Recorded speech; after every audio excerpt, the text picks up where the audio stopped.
வழி நடத்தும் விருப்பம் செயல்படுத்தும் விருப்பம் செயல்படுத்தும் ஆளுகை செய்யும் ஆவியானவரே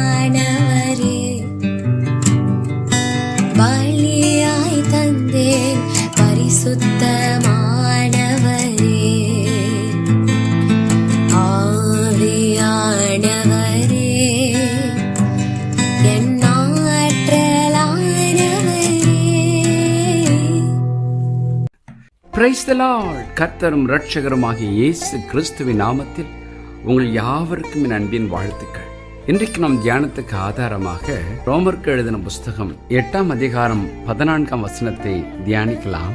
மேலும் எவர்கள் தேவனுடைய ஆவியினாலே நடத்தப்படுகிறார்களோ அவர்கள் தேவனுடைய புத்திரராயிருக்கிறார்கள். Romans 8:14 For as many as are led by the Spirit of God, these are sons of God. பாருங்கள், யார் யார் இயேசு கிறிஸ்துவை சொந்த இரட்சகராய் ஏற்றுக்கொண்டு அவருடைய இரத்தத்தினால் பாவ மன்னிப்பையும் ரட்சிப்பின் பாக்கியத்தை பெற்றுக்கொள்கிறார்களோ அவர்கள் தேவனுடைய பிள்ளைகள் என்கிற அதிகாரத்தை பெற்றுக்கொள்கிறார்கள். அது மாத்திரம் போதாது, அடுத்த அடி அவர்களுடைய வாழ்க்கையை தேவனுடைய ஆவியானவர் ஆளுகை செய்து நடத்த அவர்கள் ஒப்புக் கொடுக்க வேண்டும். வேதம் அதைத்தான் சொல்லுகிறது. அதிகாரம் கிடைத்து விட்டது, ஆனால் அந்த அதிகாரத்தை பயன்படுத்த ஆவியினால் நடத்தப்படுகிற ஒரு வாழ்க்கை நமக்கு வேண்டும். ஆம், தேவனுடைய பிள்ளைகள் என்கிற ஒரு அதிகாரம் நம் வாழ்க்கையில் இருக்கும் பொழுது அந்த அதிகாரத்தினால் நாம் தேவனோடு ஒரு நெருக்கமான ஒரு தொடர்பும் தேவனுடைய சுபாவத்தையும் வல்லமையும் இந்த பூமிக்குள் கொண்டு வருகிற ஒரு ஸ்லாக்கியத்தை பெற்றுக்கொள்கிறோம். அந்த வாழ்க்கைக்கு தேவன் நம்மிடத்தில் எதிர்பார்க்கிற ஒரு காரியம் அவருடைய தூய ஆவியானவரால் ஆளுகை செய்து நடத்தப்படும் ஒரு வாழ்க்கை. பக்தனாகிய பவுலை குறித்து வேதம் சொல்கிறது, அவன் தேவனுடைய ஆவியினாலே ஆட்கொண்டு வழி நடத்தப்பட்டாராம்.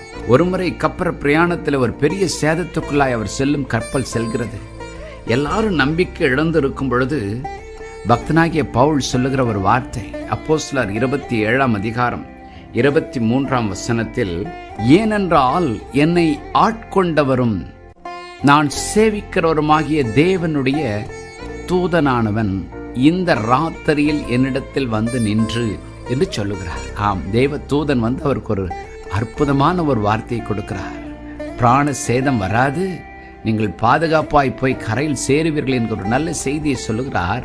ஆனால் அதை சொல்லும் பொழுது பவுல் உபயோகப்படுத்துகிற வார்த்தை என்னை ஆட்கொள்ளுகிற தேவன். இன்றைக்கு கூட ஆண்டவர் சொல்கிறார், உன்னை ஆளுகை செய்ய, உன்னை நடத்த நான் ஆயத்தமா இருக்கிறேன், நீ உன்னை ஒப்புக் கொடுப்பாயா என்று கேட்கிறார். ஆண்டவரே, என் சுயம் என்னை நடத்தி கொண்டிருக்கிறது, என் அனுபவங்கள், மனிதர்கள் என்னை நடத்தி கொண்டிருக்கிறார்கள், நான் நினைக்கிறதெல்லாம் நடக்க வேண்டும் என்று நான் எதிர்பார்க்கிறேன். இல்லை இல்லை, இனிமேல் உம்முடைய ஆவியினால் நான் நடத்தப்பட, உம்முடைய ஆவியானவரை கொடுக்கிற சிந்தைகள், ஆவியினால் நடத்தப்படும் ஒரு வாழ்க்கை எனக்கு தாரும் என்று கேட்போம். அப்போஸ்தலனாகிய பேதுரு தன்னுடைய ஊழியத்தின் ஒவ்வொரு அடிகளையும் ஆவியானவரின் ஆளுகைக்குள் நடத்தப்படுகிறதை பார்க்கிறோம்.